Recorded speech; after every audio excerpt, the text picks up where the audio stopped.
আলহামদুলিল্লাহ রাব্বিল আলামিন।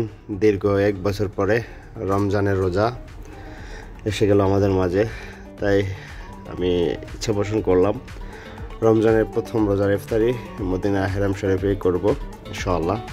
যে বলা সেই কাজ, ইনশাআল্লাহ আমি চলে গেলাম আল্লাহর রহমতে। আলহামদুলিল্লাহ। মসজিদের নববীতে বাহিরের নিচে অনেক ভিড় থাকার কারণে ছাদেও উঠে গেলাম। ছাদেও মাশাআল্লাহ খুব সুন্দর করে জায়গা করে দিয়েছেন ওনারা রোজাদারদের ইফতার করার জন্য। দেখুন আমি ভিডিও করছিলাম এবং হাদি সাহেবরা বসে আছেন সবাই ইফতারের জন্য। আলহামদুলিল্লাহ।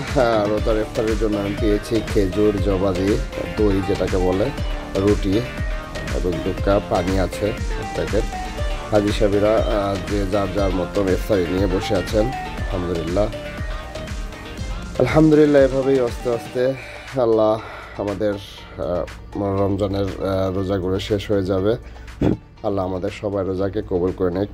আমিন আমিন আমিন।